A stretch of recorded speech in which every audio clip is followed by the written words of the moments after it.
Films in Focus with David Sterritt is underwritten by The Movie House, your destination for first-run Hollywood and independent movies, and a digital portal to the Met Opera, National Theatre Live, and special events worldwide in Millerton, New York, and on the web, themoviehouse.net.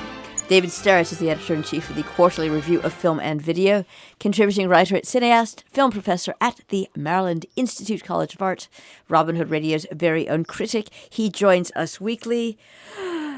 The films are Pasolini, Chulas, Fronteras, and Maiden. It's my work for the week. Hi, David. How are you? Doing okay, Joe. How are you this week? I'm all right. I would like to know what a Pasolini is.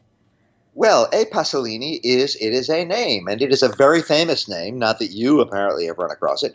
It is the name of a very, very great Italian filmmaker named Pier Paolo Pasolini. And the new movie Pasolini is not by Pasolini, and it is not a documentary. It is a fiction film, a sort of a docudrama about the last day of Pasolini. So I'll give a little bit of background on this. Pier Paolo Pasolini was a very, very great filmmaker. In fact, I taught a whole course on his films at the Maryland Institute College of Art just a few years ago. A very great filmmaker and a very controversial filmmaker in his own day. He died in the mid-70s, about which more in a moment. Pasolini was a very, very Marxist filmmaker, which was not so unusual back in the 60s and 70s, in Europe especially. Very Marxist filmmaker. And he was also a very openly gay filmmaker, very controversial back in the 60s and 70s. And that's just kind of an interesting combination in itself. And his movies very often had a religious element to them. Very, very, in fact, pretty much always, even though he always claimed he was an atheist. And his movies always had very strong political elements to them, and very often very ferociously political elements to them, although often kind of indirectly expressed. So the point is that he was a very, very major and very, very controversial in his own day Italian filmmaker. And some of his movies, especially his last one, a movie called Salo, the 120 Days of Sodom, really pushed the envelope for the depiction of sex violence and all kinds of disgusting stuff.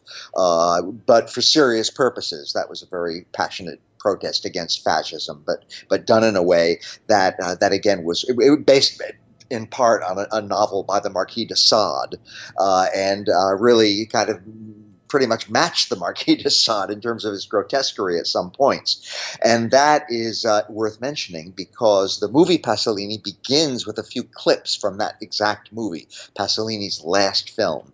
And then we get into the movie Pasolini itself, which stars Willem Dafoe as the great filmmaker Pasolini.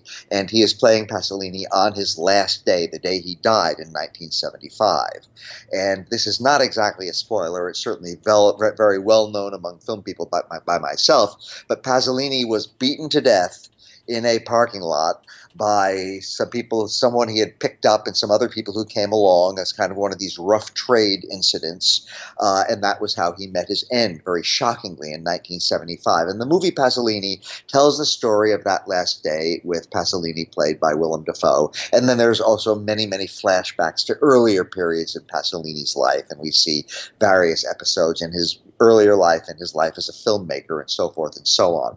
Now, the movie Pasolini has actually been bouncing around for about 5 years before really making it to the United States. And not surprisingly, it's not on a subject that everybody's familiar with. Many people are familiar outside of film circles with Pasolini himself. Willem Dafoe is a very great actor and someone I've known for many years, but he's not, a huge Hollywood star or anything. But Pasolini has finally now made it to the American theatrical circuit, and it is a movie by Abel Ferrara, himself somewhat of a controversial filmmaker who has made movies ranging from King of New York, which is a crime movie and a very great one, Ms. 45 many years ago, another crime movie and a very excellent one, to more recent films dealing with all kinds of subjects ranging from kind of criminals to religious subjects, vampire film, stuff like that. Very, very versatile filmmaker, very, very eccentric filmmaker. And his movies tend to be very, very eccentric. And he has worked with Willem Dafoe in the past, and the two of them are an excellent team. Pasolini is a quirky movie, an eccentric movie, kind of a strange movie in a lot of ways. Anybody interested in film history, modern film history, should definitely catch up with it. And anybody interested in Willem Dafoe should see it. It's not one of his greatest performances ever, but as always, he gives a very solid performance performance in the leading role of this movie, which tells an episode in film history which I hope does not get forgotten. Pasolini was a very major filmmaker, and his own life was full of conflicts, which kind of led to the grisly end that he met back in the middle 70s. And this movie captures some of the pathos of his life and some of the kind of aggressive interest of his life. And I will also mention that it is just beautifully, beautifully photographed. Turning to our second movie for today, it's another movie that's not going to be in multiplexes, but it's really worth calling attention to, Chulas, Fronteras. This is a movie by Les Blank. Les Blank is an American documentary filmmaker. He died a few years ago. And his most famous movie is a film called Burden of Dreams, which it was kind of a making-of movie about one of the German filmmaker Werner Herzog's greatest movies, a movie called Fitzcarraldo. Burden of Dreams is an amazing feature-length documentary that gets into the making of Fitzcarraldo, which involved astonishing physical challenges, such as hauling an entire huge boat over a gigantic mountain just in order to shoot some scenes for a movie. Anyway, that's probably Les Blank's most famous movie, but he made a long, long, long list of documentary films. And some of his documentary films are very much like Chulas Fronteras, which is really, really, really about music and food. Chulas Fronteras was filmed entirely along a place that Les Blank loves very, very much, the Mexican-American frontier. And that makes this movie extremely timely because obviously there's all kinds of controversy going on nowadays about border issues and so forth. Now, Chulas Fronteras was actually filmed way back in 1976, but it is now making its way, belatedly, to the theatrical circuit, along with a shorter film on a very similar subject by Les Blank.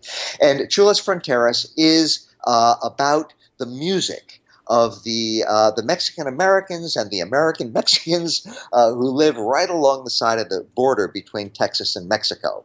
It deals with migrant farmers, it deals with musicians, and it is just bursting with music. It's only about an hour long, but it is full of wonderful music.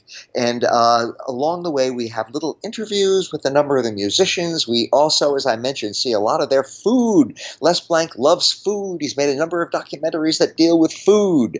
And so if you're interested in Mexican music or Mexican food, and I suppose that goes for an awful lot of people, Chulas Fronteras will simply delight you. It's just a wonderful movie in that way.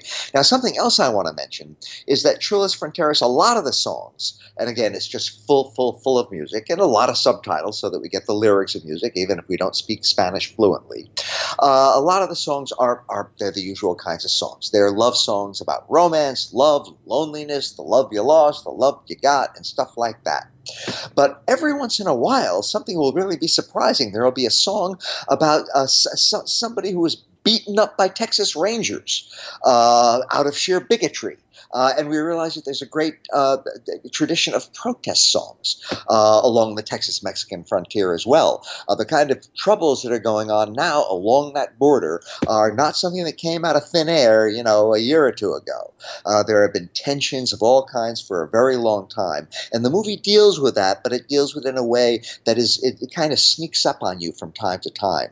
But Chulas Fronteras is secondarily a political film. Primarily, it is just a film about the delight of music, the delight of food, and the tremendous richness that there is in the migrant community and in the resident community, again, of the Mexican Americans and the American Mexicans who live along that frontier, who work along that frontier. Some of them are migrants who go far away from that frontier to other places and then come back to that, to do their seasonal work and then come back there. All of these things are crammed into this hour-long movie called Chulas Fronteras. So again, it is really worth seeking out. Les Blank's movies are almost always just wonderful, and this is just as delightful as any from his wonderful camera that I can remember. And our final movie for today is the one that's going to have the widest play. It's gotten a lot of advance buzz. It's a movie called Maiden, and it is another documentary. And it is about, more or less, a woman named Tracy Edwards. Now, Tracy Edwards, when she was very young, a young woman, got a job as a cook on a yacht. And she really, really got into it, and she really, really liked it. And she really got along with the all male, other than her yacht crews that she came into contact with. And she started to think, I really like this yachting life, but I really wish I didn't just always have to be the cook. And so she did something about it. And what she did was she actually, through astonishing amounts of ingenuity and thought and hard work, put together an all-female crew, and they sailed in the famous around-the-world yacht race, which used to be called the Whitbread Round-the-World Yacht Race. Now it's called the Volvo Around-the-World Yacht Race. She put together the first all-female crew, and they sailed in that race. And I won't tell you how it came out, because you have to see the movie to find that out. But they sailed in that race, and that is what the movie is basically about. The race was in 1989.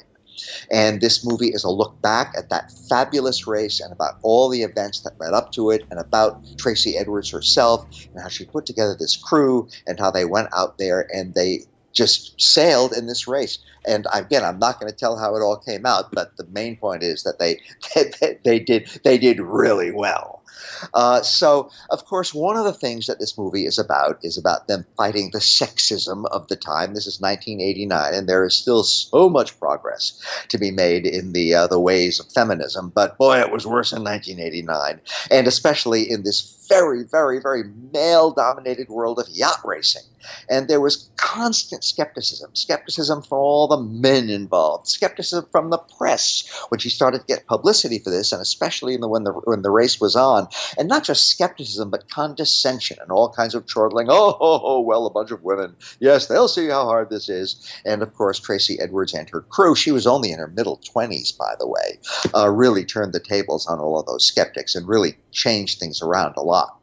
Now, the movie, the documentary, which, by the way, was made by a man named Alex Holmes, the documentary has a fair amount of footage that was actually shot during the race. They had a couple of cameras on board, one of which was a fixed camera on the deck, and then another camera which could be passed around by different members of the crew. And we see them in all kinds of situations, ranging from the raging storm to the kind when they get really thrown off course and they're, maybe not enough wind, all the things that hit you when you are sailing, when you are involved in yachting of any kind, and especially when you're involved in a yacht race. There's one quite remarkable incident when on another boat there's a medical emergency and a member of their crew is a physician. And so they take time out to go over so that their physician can treat this person on another one of the boats in the competition who has fallen prey to an emergency. So there are things like that, and very unexpected things like that along the ways, and also that there are ways in which this changed the whole kind of yacht racing scene. For example, after that incident, it became absolutely sort of conventional for yacht racers to have a physician on board, which had not been the case before then. So they made differences in ways you might not have expected. Now, it's kind of interesting, but several months ago at my cinema club that I host every other Sunday at the historic Avalon Theater in Washington, D.C., we showed Maiden, and we had with us a member of the original Maiden crew. And I did an onstage interview with her after we had all looked at the film together. And she talked about all the tremendous challenges that were involved. And she herself now is very much a speaker who goes out and spreads the word about this accomplishment and about all that it meant for things. And one of the things that we talked about, there's a moment in the movie that will come by a lot of as a great surprise to a lot of viewers. At one point, Tracy Edwards, the woman right at the center of this whole story who engineered all of this, is asked, what kind of a feminist she is, and she says she hates the word feminism. She's not a feminist. Well, of course, what she did was ferociously feminist. It was a magnificent achievement that feminists everywhere can look to for great inspiration, and that men like me who consider themselves feminists can look to and admire tremendously. But this woman who had been on the actual crew of this voyage said that, well, what she really meant by that was that she doesn't want to be seen as a political person. She didn't do this for political reasons. She did this because she loved yachting, she loved racing, and she didn't see any reason why woman couldn't do it as well as men, and that's what she set out to show, and that is what she did prove absolutely. All of that aside, Maiden is an exhilarating movie to watch. It's just fascinating, going back to the footage of Tracy Edwards as a kid, right up through all the footage from the race itself and all the discussion of it and the skepticism about it and what these racers proved. So I recommend Maiden so highly. It's one of the best documentaries in a long time, and it is certainly going to be the documentary to see this summer. And so of all the movies I've talked about lately, there is none that I would recommend more highly for sheer enjoyable viewing. Go catch Maiden. You'll have a great time. And that is my semi-documentary story this week, Jill. Thank you very much, David Sterritt. Films in Focus. The films Pasolini, Chulas, Fronteras, and Maiden.